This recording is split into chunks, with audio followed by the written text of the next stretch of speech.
Thanks for joining us. Our top story at 5:30. Washington's governor has requested a federal disaster declaration from FEMA after December's historic flooding. It would likely mean millions in federal aid to repair nearly 4,000 flood-damaged homes across Washington. But it's also not a guarantee.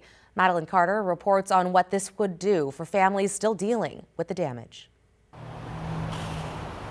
$10,000 minimum. The costs keep adding up for Luis Sosa, who hasn't been able to return home for more than a month. His family now has to throw away a treadmill, a lawnmower, and other household items because of newly discovered flood damage. All of it on top of a waterlogged crawl space from December's White River flood that forced them to turn the heat off. We just try to use space heaters, just kind of keep the house at least a little bit warm. Unfortunately, with our house, is not able to really keep up with that much wattage and power. Luis says their circuits went out on Tuesday, and on Wednesday, Washington Governor Bob Ferguson sent a letter to President Trump formally requesting federal major disaster declaration and FEMA funding to help flood victims. We got to start potentially looking for personal loans, pulling out, maybe 401ks, things of that nature. Luis says they need the money now to repair the damage before it gets worse. Other families could use it to find stable housing until a more permanent solution becomes available. The governor requested the highest amount FEMA could provide, an estimated $21.3 million. It would definitely help out a lot. If FEMA approves, Luis says it would be a game changer for his family and his dog, Canelo, finally giving them a chance to get back home. At least make it more manageable, making all the payments and stuff. Madeline Carter reporting there.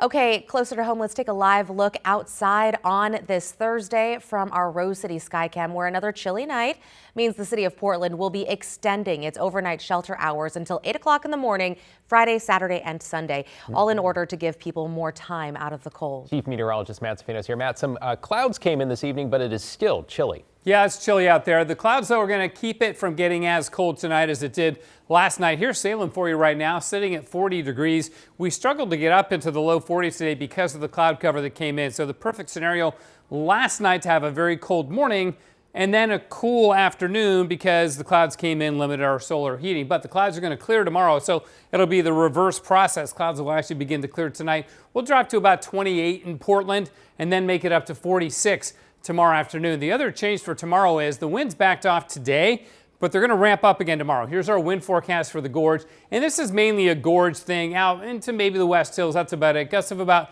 30 miles an hour or higher in Troutdale. They'll begin to back off as we go into Saturday, though, so it's a sort of a one-day ramp up in the winds. But again, these gusts, here's is hour by hour for Troutdale, beginning at 9 a.m., getting up to 37 miles an hour or so. And I think we'll get some gusts of 45 just east of Troutdale and probably gusts of 60 up at Crown Point, Corbett again, too. So we had a few sprinkles today, right? Great to see, but really nothing to it, inconsequential. Our next chance for anything that would be beneficial or appreciative would be Wednesday of next week as the weather system comes on in. A little bit of snow for the Cascades with that one. Then beyond that, it looks like a fairly warmer pattern for us. This is not a great snow pattern. It would bring some precipitation to us. We'll have to wait and see how much. And there's not great consensus among all of our different guidance as to exactly how this will shape up for next week. But it does look like a change from all of this dry weather we've had. So we've had a few sprinkles tonight, not as cold overnight tonight, and then sunny and breezy again tomorrow and for the weekend, guys. Okay, thank you, Matt. In an update tonight, the OHSU board is reviewing the future of the university's Primate Research Center in Beaverton. Yeah, this as the center is under pressure from people who want tests on monkeys to stop, while supporters say the center does critical life-saving work. John Adams has been following this story for us. John, what happened during the meeting today? Yeah, Christina and David, the OHSU Board of Directors discussed a report from the Oregon legislature on the research center and heard public comment on its future and funding. Now, this all comes as a response to House Bill 5006 that was passed by the Oregon legislature last year. Lawmakers say the National Institute of Health funding of places like the Primate Research Center has been cut back in other cities. So they asked OHSU to study what they would do if they saw funding reduced. That includes what would happen to staff and the animals living there. The report detailed the cost of different scenarios for the future of the facility, including closing it immediately, converting it to an animal sanctuary, and continuing current operations. OHSU's report concluded it would be costlier to close the facility than to keep it operating. During the public comment portion of the meeting, supporters of the facility point to the advancements that have been made due to the research there, while detractors say the facility is outdated, cruel, and losing money. Oregon State Representative Dave Gomberg, the bill's author, says the center is losing between $10 and $20 million a year and questioned who is paying that loss. If it's not state general fund money, then it must be coming from patients through higher charges or students through higher tuition. Shutting down the center would not just deprive the United States of healthcare advances. It would not just deprive Oregon of a highly skilled workforce. It would also take millions out of the local economy, and it would cost our taxpayers millions to do it. The Oregon National Primate Research Center was founded in the early 1960s and is one of 7 national primate research centers currently operating in the United States. Back to you. John Adams with the update. Thanks, John. Take a look at this home security video of an armed burglar breaking into a home to steal presents before Christmas last year. The Multnomah County DA shared the video saying Alan Sver Easley has been arrested and charged with multiple counts of home burglary. Prosecutors say he was also indicted for damaging a business in Northeast Portland while stealing a car. Essentially scaled down from a skylight that he broke in the roof, entering the vehicle, stealing the keys, and then ramming that vehicle through a Midas gate, causing significant damage to that Midas location. That sounds fairly dramatic. Easley's being held on $200,000 bail. Investigators say he may have committed other similar crimes or asking for any other potential victims to give them a call.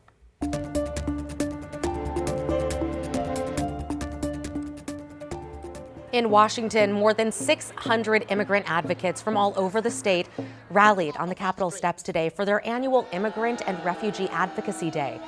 Emotions ran high, with many people bringing up ICE arrests they've heard about or personally witnessed in their communities. One mother from Wenatchee said when her 2 little girls saw an ICE arrest outside their school, she struggled to tell them why it was happening.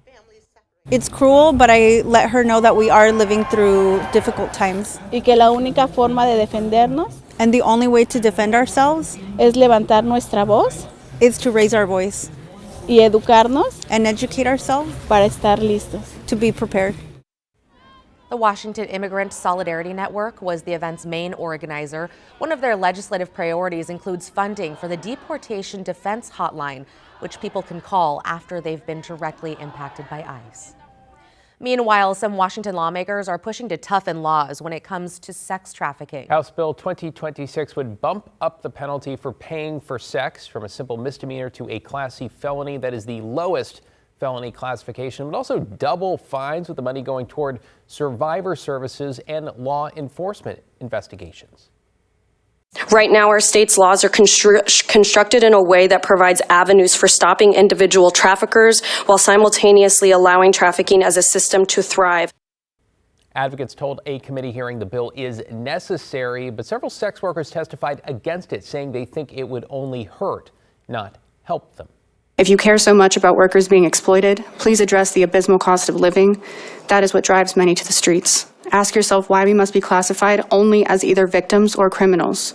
If you truly do see us as victims, then please listen to us sincerely before passing legislation that can actually harm us further. A similar bill failed in committee last year.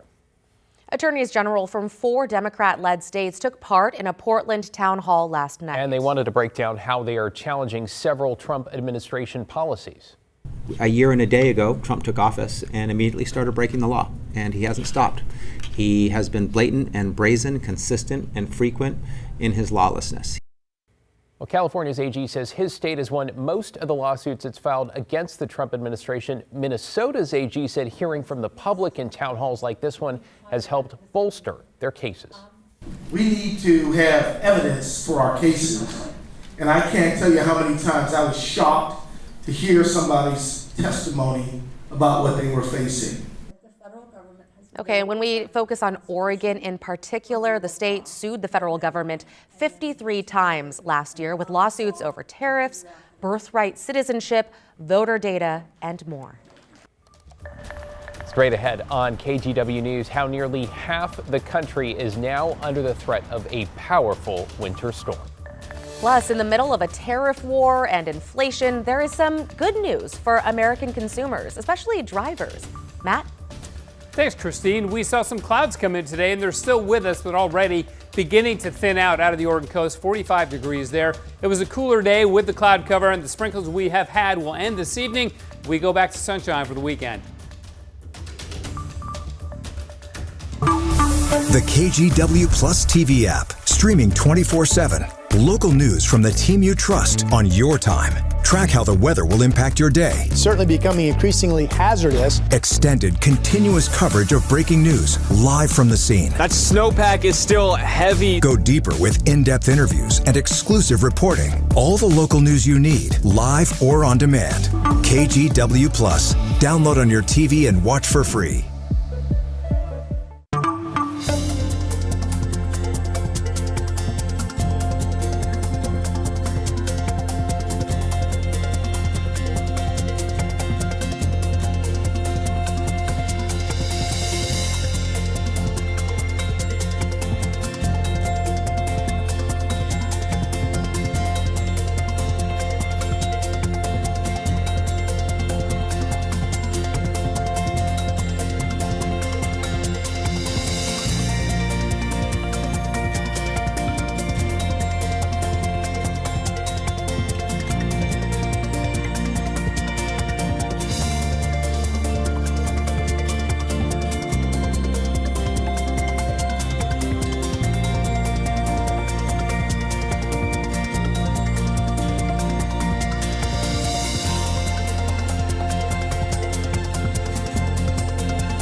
We have now issued a weather impact alert. We could expect conditions in some parts of our area to change drastically pretty soon, right? And very quickly, yeah.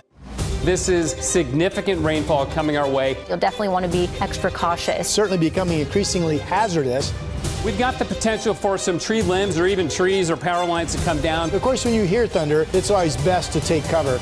On Weather Impact Alert Days, stream extended coverage on KGW Plus. Happening now, a massive winter storm is set to slam everywhere from the Midwest to the South to the Northeast, with final preparations now underway. Brian Abel looks into all the planning and the potential impacts of the storm that has multiple states already declaring states of emergency. A potentially historic, worst in years winter storm could bring damaging heavy snow and ice to more than half of the United States this weekend. The main actions to take now are to prepare your family, prepare your home, and prepare your car. At least 182 million people in 45 states are under alert, with more expected as the storm's footprint will stretch more than 1,500 miles from Texas to the Northeast. Record-breaking cold with dangerous expected wind chills as low as -50 in some spots, starting to creep into the upper Midwest and northern plains Thursday, with the system spreading across the eastern U.S. in the coming days. New York City may get hit with the most snow it's seen in 4 years. Some in the Great Lakes anticipating more treacherous conditions like the ones that created this 100-plus car pileup in West Michigan this week. In the South, road and airport concerns have crews working now. We don't get a lot of opportunities to engage in a snow event, and so we're doing a lot of preparation. And Texas officials confident the deep freeze won't wreak havoc on the power grid like what the state saw in 2021 when millions were in the dark. The ERCOT grid has never been stronger, never been more prepared, and is fully capable of handling this winter storm. In Washington, Brian Abel reporting. Matt, this seems fairly unusual to see half of the swath, or nearly half the country, covered in the threats of the storm. I mean, it won't be all at the same time. The Right. storm's going to migrate from the deep south around Texas and Oklahoma, then up into the Northeast. But it's a really big Arctic air mass, and that's combining with moisture coming out of the west to produce this big storm that'll be gearing on up. Now, right now, much of the country seeing decent weather. There's some rain in the southeast and in the southwest in California. They're getting some rain, but this is very cold air that's dropping on down. And in fact, it is so cold, all of this area highlighted in blue, the entire state of Minnesota and North Dakota and Wisconsin, a good chunk of Michigan and other states like Iowa are under this freeze warning, this really cold weather, extreme cold warning there. Now, in the deep south, the pink area, that's a winter storm warning. That's an ice storm warning for parts of Mississippi and Tennessee. And then this is all a winter storm watch from Georgia up into New England as they end up with 10, 12, even 15 inches of snow across parts of the East Coast like D.C. So it's going to be a rough ride there over the weekend. If you have travel plans, and even if you're not going, say, east of Denver, the downstream effect may affect our airports here in the West if some of the big hubs like Chicago and Atlanta get bottled up because of the weather. Okay, it's 38 degrees in Portland, and yes, the sprinkle falling out of the sky. We've had a couple of them. 21, though, this morning in Vancouver, 25 in Portland. It was a cold morning, our coldest of the year so far here. 10 in Sun River, 17 in Burns this morning as the cold weather hangs on. Tomorrow won't be quite as cold because of the cloud cover that we have right now, but that cloud cover is going to thin out and clear. And if it does it soon enough, then we'll be just as cold. But it'll go for about 28 tomorrow morning, 46 in the sunshine again tomorrow afternoon. Now, on Doppler radar, here are sprinkles that's falling through some very, very dry air, so it didn't have a lot to hang on to, and it's almost done here in the metro area. That's it for that one. High temperatures today in the low 40s because of the cloud cover. So we had a cold start with those chilly morning temperatures, and then when the clouds came in, it limited the amount of heating we could do to warm up. Only 32 in Prineville, only 21 in Joseph today. Brookings, 58, the hot spot in the state. So this is just a minor little dent in the area of high pressure that's been dominating our weather here. And once this passes on through, we go back to similar conditions that we had for the rest of the week. Here's our modeling. You see the showers of the sprinkles that we have tonight, and really quickly, another chance of sprinkles on Monday. I can't rule that out given what today's system did, so we'll throw a couple sprinkles into the Monday forecast too, but again, very minor, just like tonight. Better chance for precipitation Wednesday next week and the end of next week, hopefully with snow levels low enough to benefit the ski areas, because we're going to start to see weather coming out of west and southwest. So that's a milder pattern. After that first system on Wednesday, if we get more, say, Saturday, Sunday, that could be a warmer one. So we'll have to keep our eyes on the snow level for sure. 38 degrees in Portland right now, the freezing level at 8,000 feet. It'll drop a little bit more overnight tonight. Clearing on the coast tonight, and then sunny tomorrow. Highs will be in the 50s, Pacific City and Newport. Just another beautiful January day in the Oregon beaches. Morning frost in the valleys as lows drop as low as 26 in Corvallis. Then highs will make the mid to upper 40s. Up in the Cascades, sunny and mild again. In central and eastern Oregon, valley and basin fog, thick and cold, and then sunny above that up in the mountains. In the gorge, the east winds will be back, gusting to 45 miles an hour. So it's going to get windy again overnight tonight. And in Portland, mostly cloudy overnight, and then sunshine tomorrow, high of 46. So we'll be a little bit warmer in the morning, a little bit warmer in the afternoon, but then Saturday morning and Sunday morning, those will be cold, down in the mid-20s, and then we'll stay in the 30s on Monday. Tuesday, we're back in the 50s, and there are the showers finally later on Wednesday, guys. Yeah, hoping for more snow in the mountains, but you know what? I can't help it. I still love our blue skies, sunshine. Just like your dress, big old yellow sun. Thanks, Matt. I love it. Great color. All right, if you want some snow, maybe head for the Dolomites. The Winter Olympics are getting closer. We're learning more about the members of Team USA. Up next, we're going to hear from a freestyle skier on why his jumps are only a part of the work. Wow. The KGW Plus TV app, streaming 24/7. Local news from the team you trust on your time. Track how the weather will impact your day. Certainly becoming increasingly hazardous. Extended, continuous coverage of breaking news live from the scene. That snowpack is still heavy. Go deeper with in-depth interviews and exclusive reporting. All the local news you need, live or on demand. KGW Plus. Download on your TV and watch for free.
the KGW Plus TV app, streaming 24/7. Local news from the team you trust. Track how the weather will impact your day. Breaking news live from the scene. All the local news you need. KGW Plus. Download on your TV and watch for free. On Weather Impact Alert Days, stay informed, prepared, and connected with KGW and KGW Plus. Coverage that alerts you to what's coming and how it will impact you. Watch extended weather coverage on KGW Plus.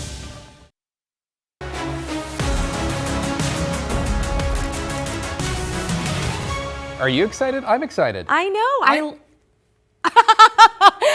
was going to say. I love the intros we always see. And you know what? I had no idea you were a freestyle skier. Oh, back in the day. I can still do some of this. It's a lifetime impressive, ago. Right? We'll talk about it later. The Olympic opening ceremony 2 weeks from tomorrow. All this week we're highlighting athletes who have joined Team USA. Yeah, and free skier Alex Hall is all about those jumps, rails, flips, and of course, filming all his tricks for a discipline he sees as a mix of sport and art.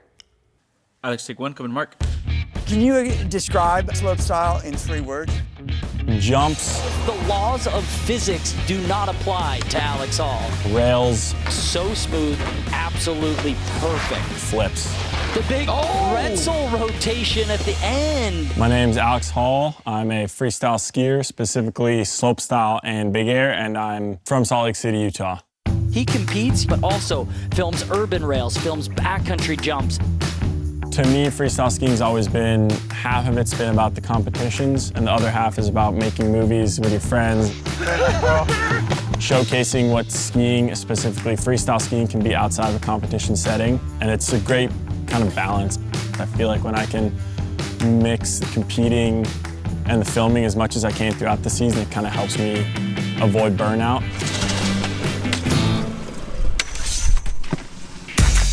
In my opinion, the filming is actually harder than the competing. It's so tough and it takes so much effort to get these specific shots of your tricks that when you come to competing, it almost feels, in a sense, a little easier.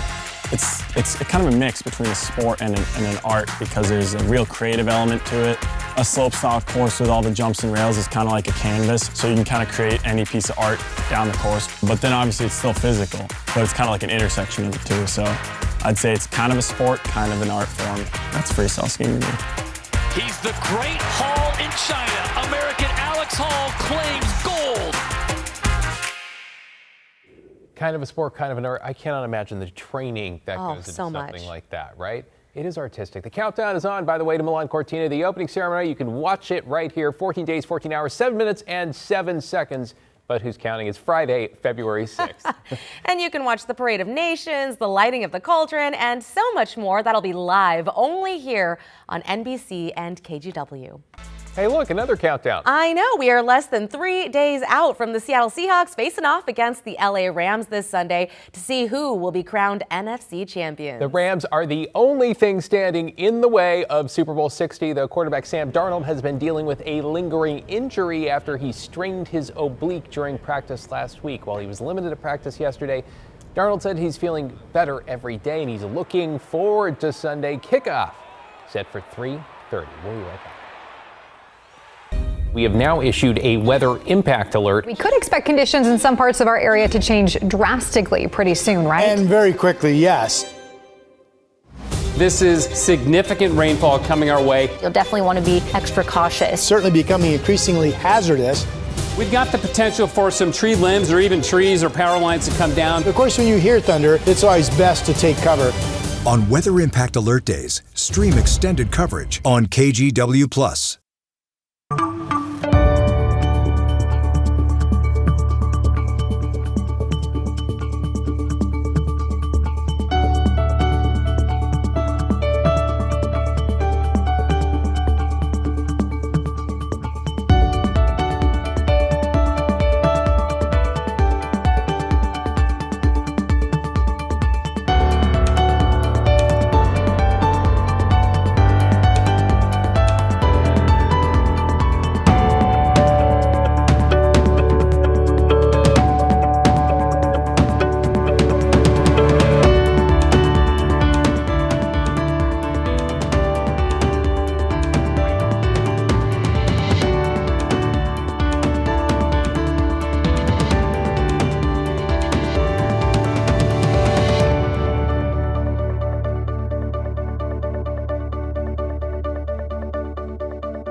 On Weather Impact Alert Days, stay informed, prepared, and connected with KGW and KGW Plus. Coverage that alerts you to what's coming and how it will impact you. Watch extended weather coverage on KGW Plus.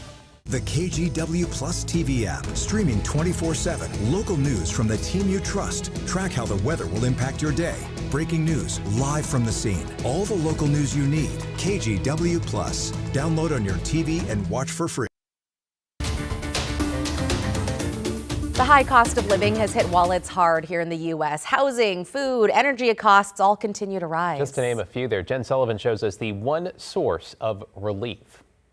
Drivers can expect cheaper gas in 2026. It's a rare source of relief as many Americans are drowning in higher prices. It's going to be a very affordable year for many Americans when it comes to filling their tanks. Patrick DeHaan with fuel savings platform Gas Buddy says national prices are projected to average around $2.97 a gallon. That's the cheapest it's been since COVID. That's about 13 cents cheaper this year than last year. It doesn't sound like a whole lot. It's still going to save Americans $11 billion over the course of 2026. That would translate to an average household spending of just over $2,000 on gas for the year, down from $2,700 in 2022. So what's causing this? OPEC is primarily the reason why gas prices this year are going to be lower, is because OPEC is producing more. DeHaan says there are some wild cards that could cause prices to go up, like hurricanes, political conflict in Iran, or the war between Russia and Ukraine becoming more volatile. But ultimately, DeHaan says this downward trend will continue throughout the year. For Consumer Watch, I'm Jen Sullivan. Well, stay with us. We have another full hour of news coming up in just 2 minutes. Yeah, in the meantime, though, let's check out this view from our Wells Fargo Skycam. Your top stories straight ahead.